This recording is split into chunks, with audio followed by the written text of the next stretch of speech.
Ne znam ko još ne voli miris domaćeg hleba koji se širi kroz kuhinju, a i ne znam osobu koja ne voli da napravi i pojede domaći hleb.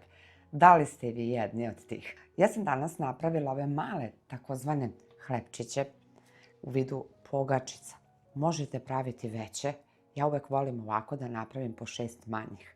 Ali ovo je nešto zaista fantastično jer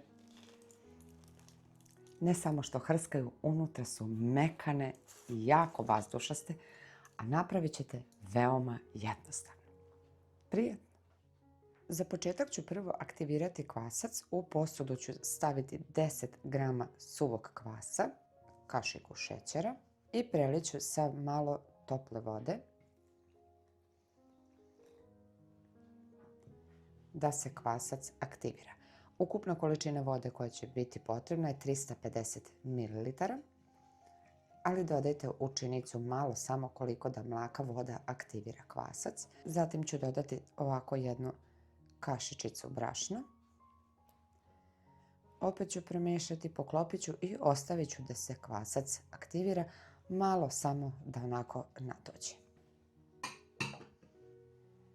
Dok se kvasac aktivira, u jednu veliku posudu, vanglu, stavit ću 600 grama senčanskog glatkog brašna tip 400 i preko brašna dodat ću 2 kafene kašičice soli, ravne kašičice.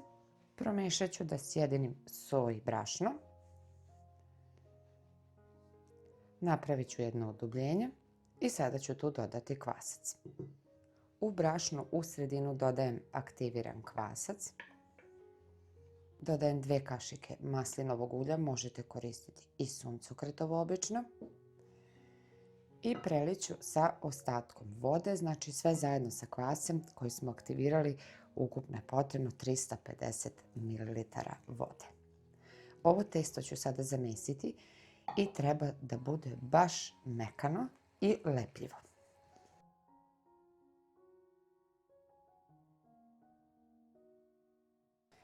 Testo ću sada ovako zamesiti rukom jer mi je tako najlakše. Možete i varjačom, možete na radnoj površini. I bez dodavanja brašna, jer kao što rekoh, ono i treba da bude ovako lepljivo. Kada zamesite rukom testo, dodajte još samo malo ulja i namažite ruku uljem. I dobro ovako izradite testo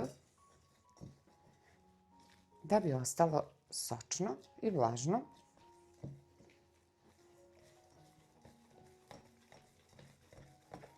Testo je ovako mekano i rastegljivo. Kada namažete ruke uljem, nije više mekano kao pre, znači da je mekano i rastegljivo. Nikako nemojte dodavati još brašna da bi jufku napravili suvom. Sada ću na dno posude staviti još malo ulja. Premazat ću posudu kako testo ne bi lepilo. I stavit ću testo da nadođe. Još malkice, samo kap 2 ulja od gore. Pritisnite testo i sada ću ga pokriti. Testo obavezno pokrivam prijanjajućom folijom kako se ne bi sušilo. Dobro da se zatvori. I od gore prekrivam sa krpom. Testo ostavljam najmanje 2 sata na toplom mjestu da poraste, tačnije da udvostruči meru. Ovdje sam pripremila tepsiju u kojoj sam stavila papir za pečenje. Testo je nadošlo. Brzina nadolaženja testa će zavisiti od toplote prostorije u kojoj držite. I to je uvijek preporuka da prostorija bude naravno topla i što je više toplote, testo će brže nadolaziti. Pogledajte kako je mekano i zaista lepo. Ono što je sada potrebno da uradite je da varjačom vadite testo i da tako kako vadite spuštate u tepsiju. Možete praviti manje ili veće, ne morate se držati količinski kao što sam ja. I možete uz pomoć još jedne varjače ili rukom jednostavno ovako samo da izvučete testo i samo spustite. Malo oblikujete ukoliko je potrebno i nastavite tako.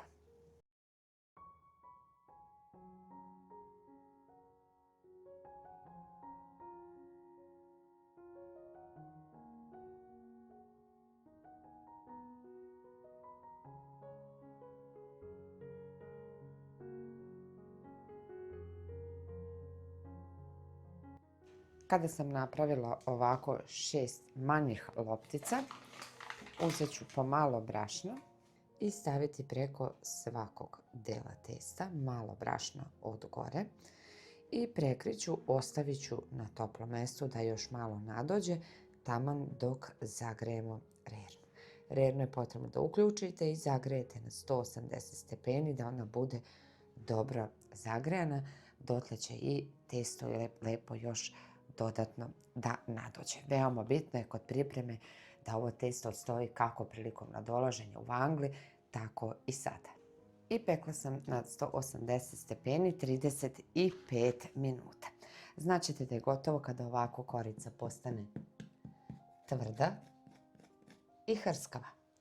A od dole također pečena. Možete sada pokriti krpom i ostaviti, ali ćete dobiti mekane ove male hlebčiće.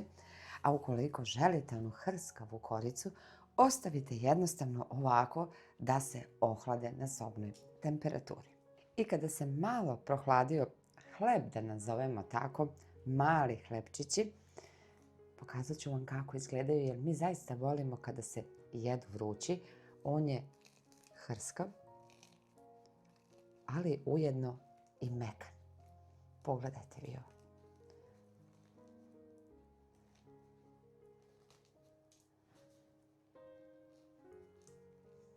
Ima li šta lepše?